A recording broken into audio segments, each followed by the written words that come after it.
Hello and welcome to A Critical Dragon, where I talk about narrative in film, television, and in books. And today I'm going to talk about some of the differences that I see between a personal opinion, a judgment, and a criticism or critique of a work.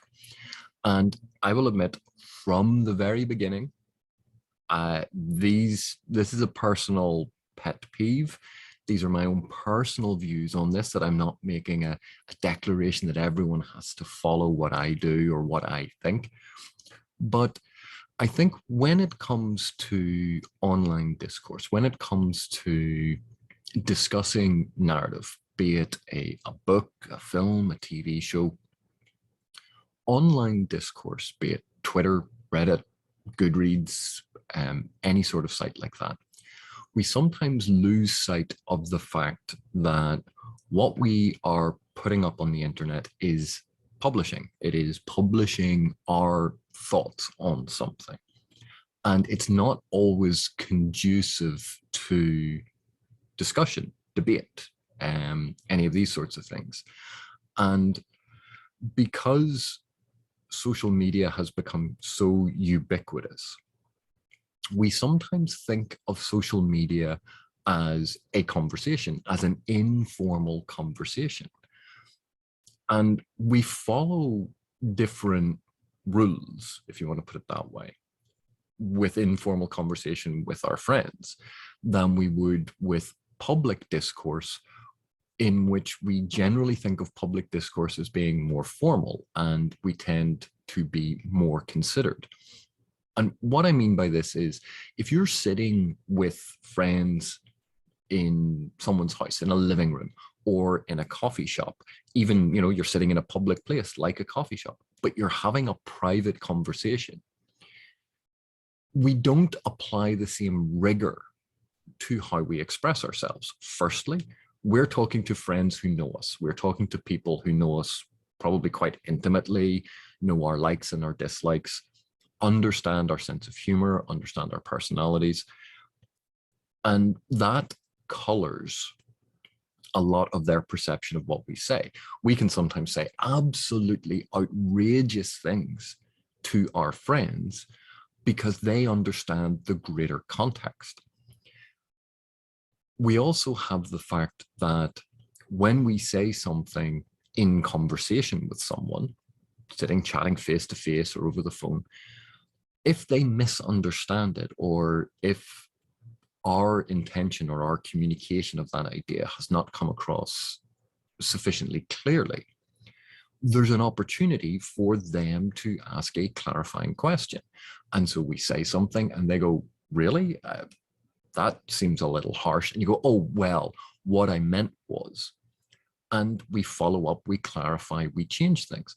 But when it comes to public discourse, when we publish a review, when we do a video like this, while we try to be not only articulate, not only clear, but also very, very specific in what we're saying, we try to weigh up the nuance of what we're trying to express so that we aren't misunderstood. Now, we are all human. And we make mistakes and we think something is perfectly clear, or we think our intention is perfectly clear. We think our meaning is perfectly clear, and it not always is. Sometimes because the information that we have in our head is not coming across the way that we intended it, or we use words and terms that we didn't think about alternate ways that those words and terms could be interpreted.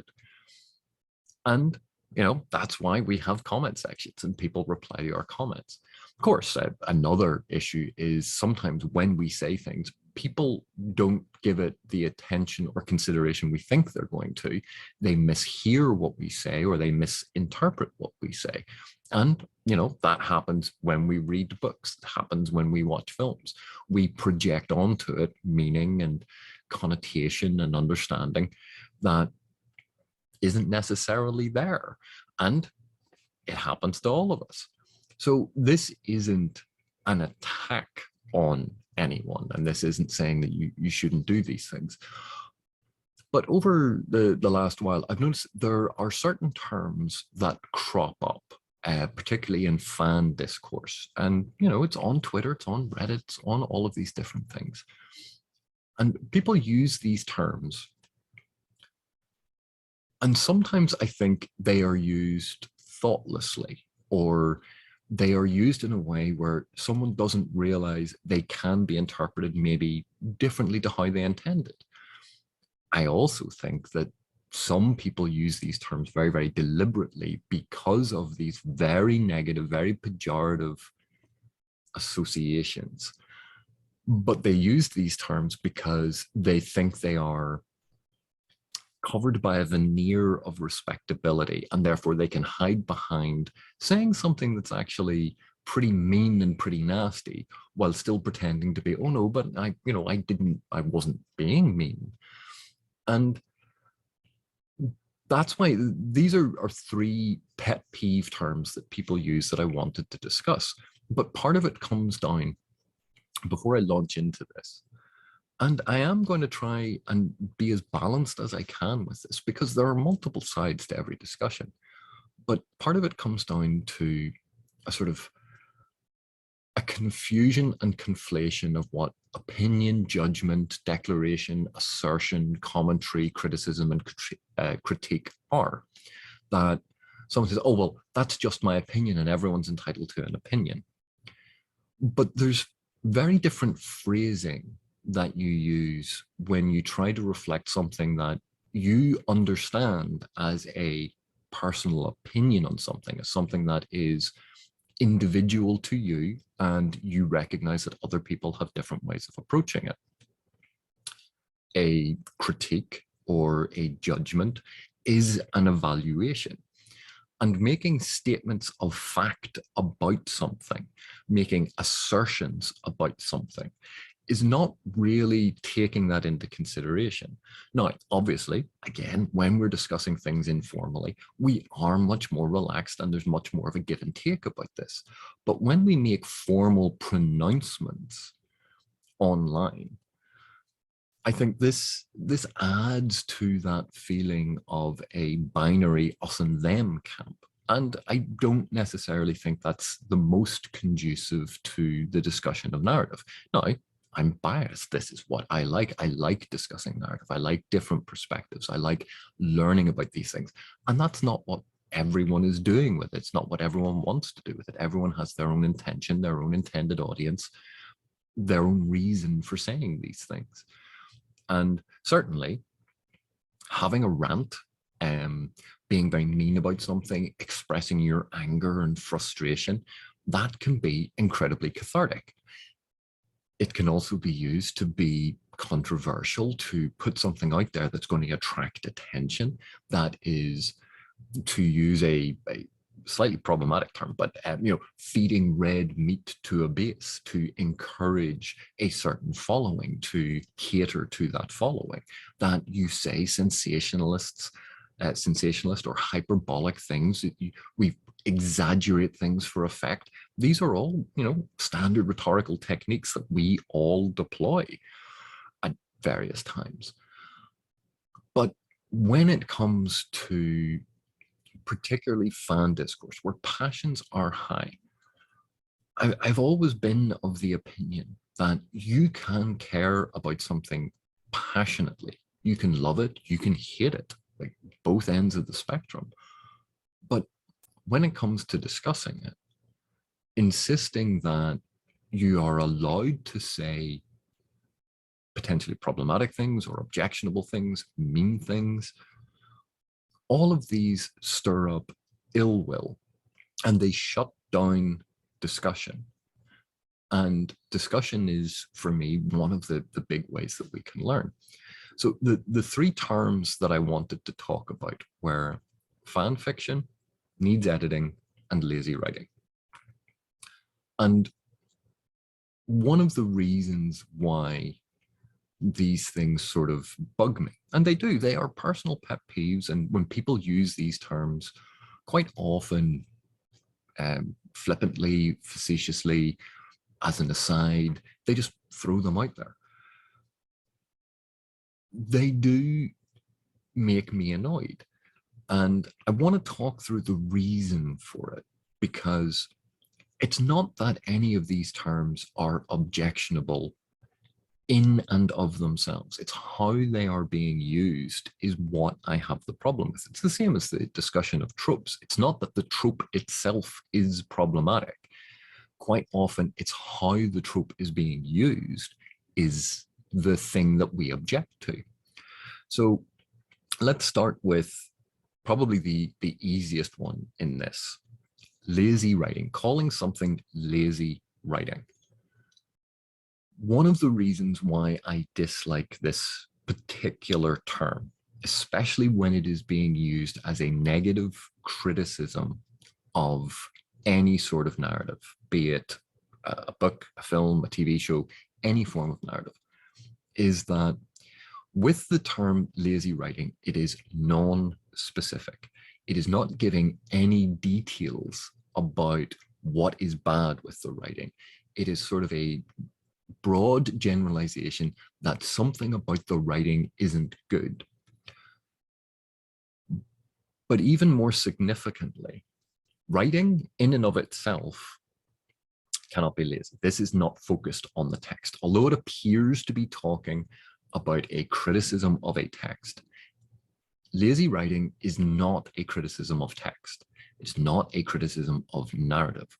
It is a criticism of the person or the people that created the narrative, because the writing, the text, the narrative is not lazy.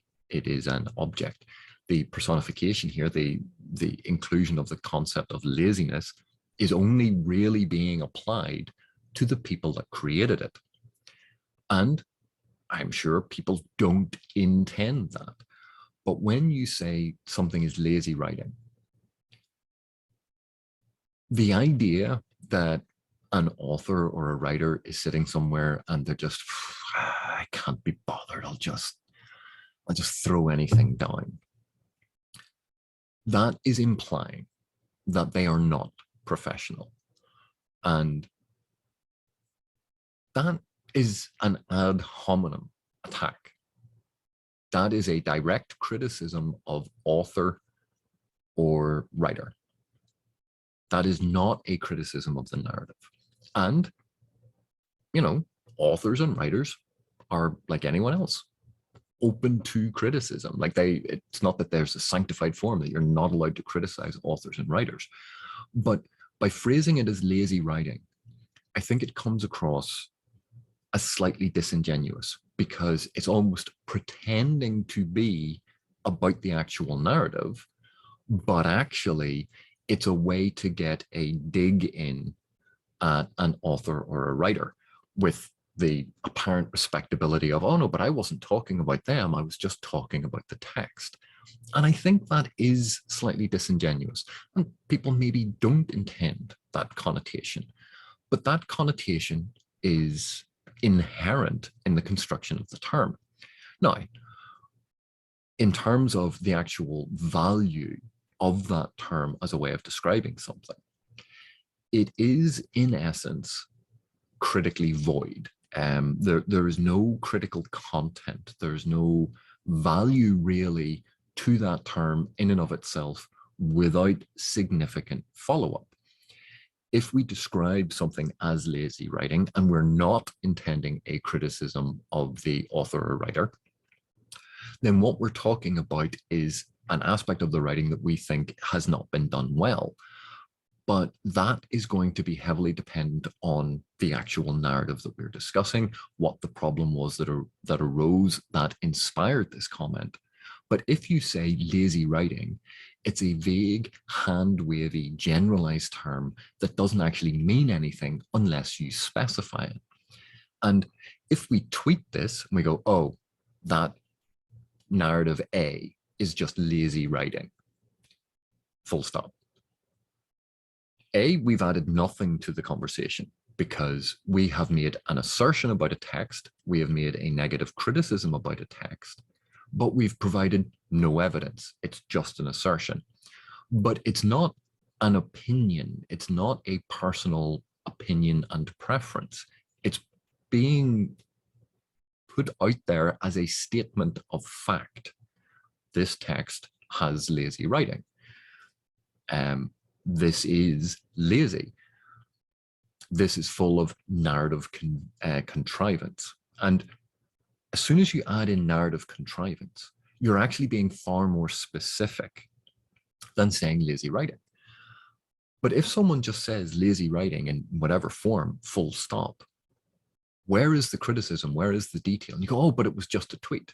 You go, well, someone could very easily reply to that going, you thought this point was important enough to tweet, to show to other people, to tell other people, to make your opinion known, but you couldn't be bothered to actually follow it up with details. So someone, if they so chose to, could reply to that tweet and go, well, that's just lazy criticism. And you could say, well, you know, I was busy. I didn't have time to write it all out. And you go, well, why are you viewing it as a criticism of you? I was talking about the tweet. I was just talking about the text. But if someone replied to your tweet as, well, that's just lazy criticism, I think the vast majority of us would actually take that as an attack on ourselves, which goes to that first point that I was trying to make about this term, which is it's not really a criticism of the writing. It is a criticism of the writer. And I think if we are going to publish our views online, if we're going to ask people to take the time to read our opinion on something, that we should actually give them something about it, that we should give them some detail. Now, that doesn't mean you have to write a 10,000 word essay, but lazy writing is just a hand-wavy, empty term. It's not, it is so vague and so ambiguous and can be applied in so many different ways to different aspects of narrative. Do you mean that the characters are stock in trade characters, that they're archetypes with no development, that they're two-dimensional? Do you mean that the narrative events are obvious, or that tropes have been deployed without any thought, that tropes are bald in it? Do you mean that the setting is generic and they didn't take any care over creating something that was individual or unique? Do you mean that it was bland? Like, all of these are different things, and they imply different things about the text. So lazy writing as a term doesn't have any real inherent value unless it is followed up by actual details. So that would be my two major reasons for objecting to that term, that if it is used on its own, it lacks any real detail.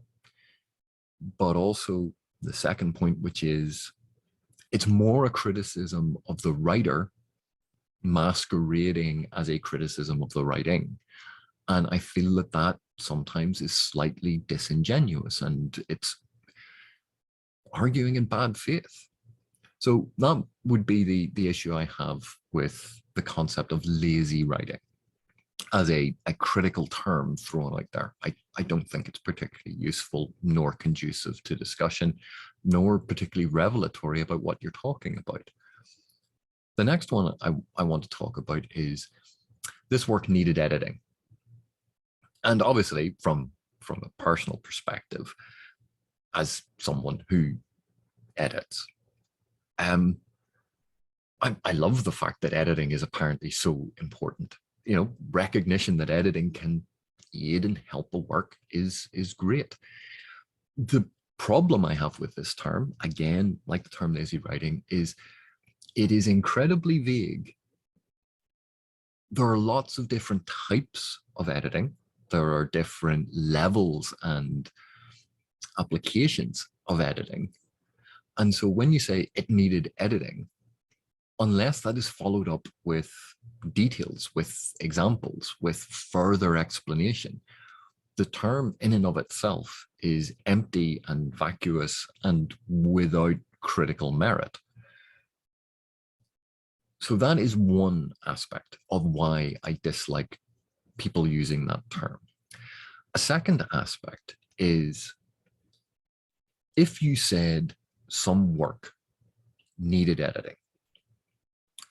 This has shades and connotations of, again, a personal ad hominem attack on the writer or author, because you are saying that the writer or author did not do their job properly.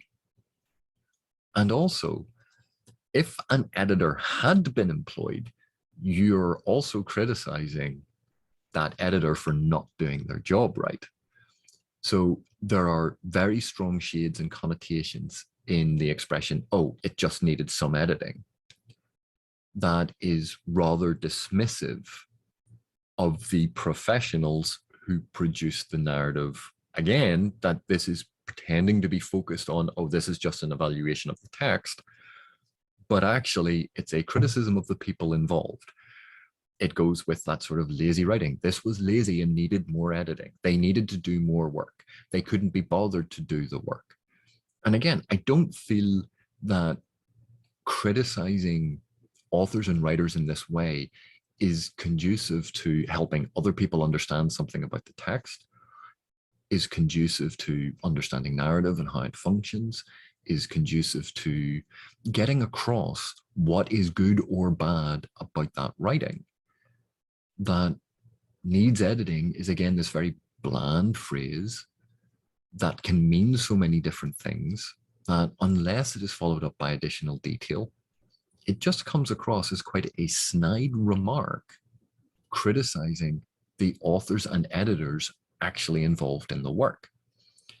And I would say that with both needs editing and lazy writing, when these are applied to television shows and films, it gets even worse, because neither television shows nor films are a single person doing everything. It is a group endeavor. It is a group effort.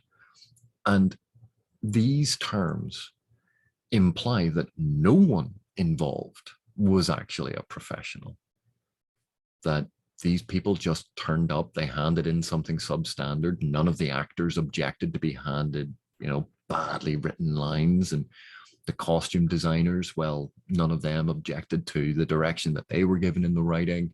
The editors who were editing scenes or were editing CGI or were editing sound or were editing other aspects of it, they didn't do their job properly. There are so many people involved in film and television that saying it just needed editing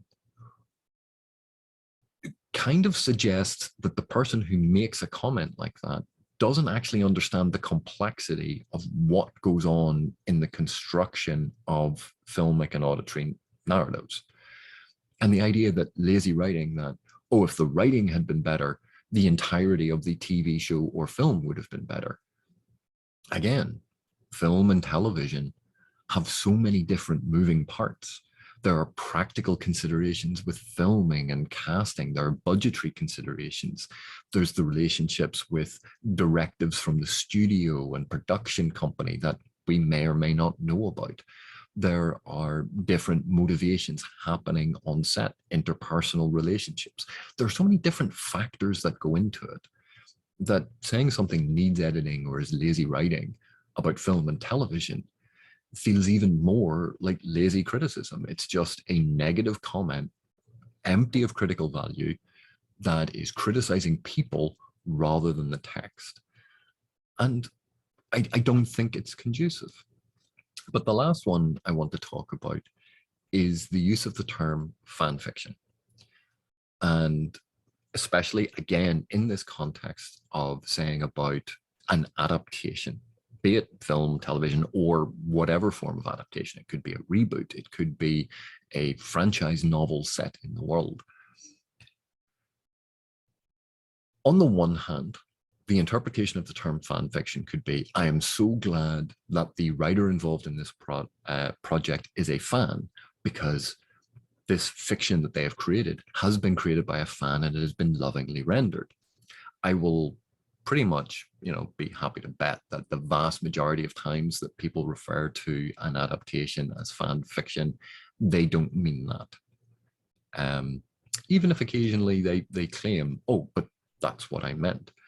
When we think of an established property, established intellectual property, that then has franchise novels, where multiple authors are brought in to write texts within that story world. They are not the original creator of the world. They're not from the original writing team that created that world, but sometimes they are brought in and they write a novel, and we can greatly enjoy that novel. A lot of the Warhammer 40k books are written by fans of Warhammer 40k who are also authors, and they write multiple books in that series, but they never created the Warhammer universe.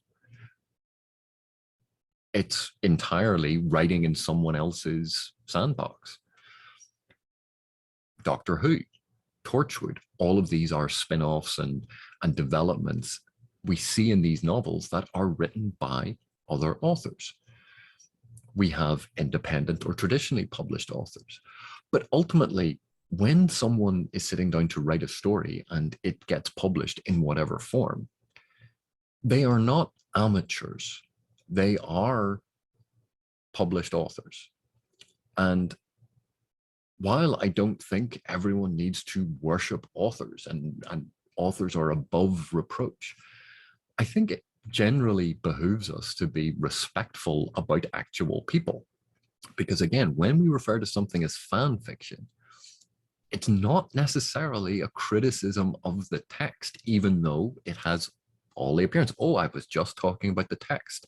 The text is amateurish. The connotation, once again, is an ad hominem attack on the people that wrote it. And also, it is a judgment being offered without further detail, without further development, without justification, evidence, or even argument to prove this assertion. These are labels that are being applied in judgment, presented as fact, as categorical truths. And yet, they are negative, they are dismissive, and all of them attack the people that made the thing rather than discussing the evidence that's within the text, the things that you could point to show why there are problems with text.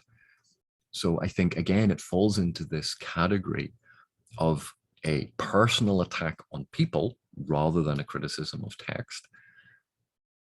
It is rather lazy and high-handed because it is meaningless in and of itself. You are relying upon the connotations of the term rather than being specific in your criticism, being detailed in your criticism. And you're assuming, because we publish these things online, that people want to hear from us, or that what we have to say on this topic is important. That's why we've taken the time to record a video or to write a tweet. But we can't be bothered to follow it up with evidence, discussion, rationale, reasons. And what that, I think, all leads to is this degeneration of discussion online, that it becomes name calling. It normalizes attacks on creators, that we use these labels without evidence. We attack the creators instead of taking a step back, realizing that these are human beings, and treating other human beings with respect. It is entirely possible to have very negative opinions about narrative and still express them politely and hopefully respectfully. We can always try to do that. And I hope, my discussion here is evidence of this. The use of these terms in the ways that I've described does genuinely annoy me. But while ranting about it would be cathartic, having steam coming out of my ears could be highly entertaining for certain people to watch, and they would get great satisfaction out of seeing my discomfort and my anger. And for some people, they'd go, yes, I completely agree with that. Other people might go, no, I completely disagree with that. But if I ranted about it, if I was angry about it, if I was disrespectful to the people that use these terms in this way, then no one is going to learn from it. No one is going to be persuaded that maybe online, particularly when our tone, our body language, the further context of our thoughts, the evidence that we are thinking of when we say it, but are not referring to in what we say online, none of those things are evident the way they would be in an informal personal conversation. When we speak to people face to face, we can follow up, we can give more details, we can elucidate. But when we offer these as pronouncements, as assertions, as value judgments, and these value judgments are actually attacks on people, we normalize that behavior. We normalize a flippant, superficial approach to the understanding of narrative. We normalize aggressive, snide, underhanded criticisms of other people as, well, it's just my opinion. I'm entitled to my opinion. There are ways of discussing these things that are not as bad as that. Framing things as opinion is a start. I felt that the pacing was slow. You're not making a pronouncement, the pacing is bad. There's a judgment. There's a categorical, this is a fact. I felt the pacing was slow, or I didn't enjoy the pacing, or I think there's a problem with the pacing. All of those things are softer because you're not making a categorical statement.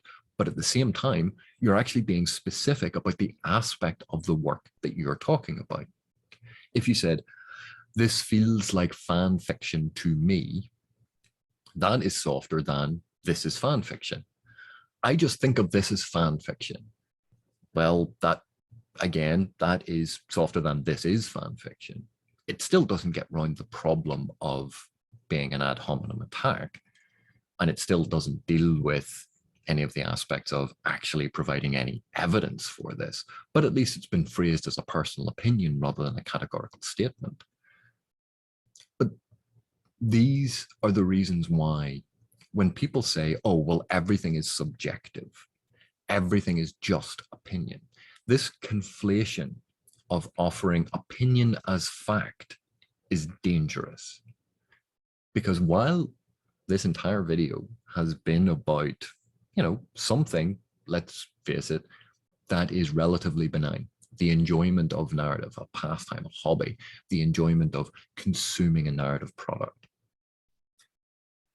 When that behavior is normalized, when the breakdown of the distinction between fact and judgment, between opinion and evaluation, when all of that breaks down in this sphere and is normalized in this sphere, that creeps into other aspects of our life as well.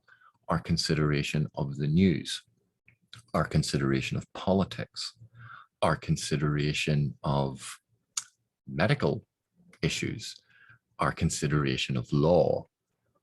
All of these things rely on us being aware of a difference between a feeling about something, a personal preference about something, and an evaluative judgment that is being put forward as fact. And that's why, aside from all of the issues about attacking creators and normalizing attacking creators, which I do have a significant problem with, but aside from all of that, it actually reinforces a type of behavior online, a type of discourse online that is detrimental and damaging to our understanding and construction of the world around us and our ability to discuss complex and important issues that have real world ramifications. And that's why I think this is important. But again, I'm just one person. This has been my thoughts on this. And I know not everyone will agree. And I'm sure lots of people will say, oh, but I didn't mean it when I said it that way. And I'm well aware of that. I don't think the majority of people have nefarious motives. But when we use terms, even if we are unaware of the connotations, I think it's important to start paying attention to that so that we can not necessarily elevate discourse, but to actually refine our discourse to be more communicative, not less. To, by all means, hold passionate views, but to be able to discuss them with reason, with rationale, with evidence, and not fall back on, but that was just my opinion and I'm entitled to my opinion. If we do that, we become entrenched. And none of us move on from that. But anyway, to be honest, your mileage on this one may vary. And I do admit these are pet peeves. These are things that grate on me for the reasons I've tried to elucidate. And I don't expect everyone to feel the same way.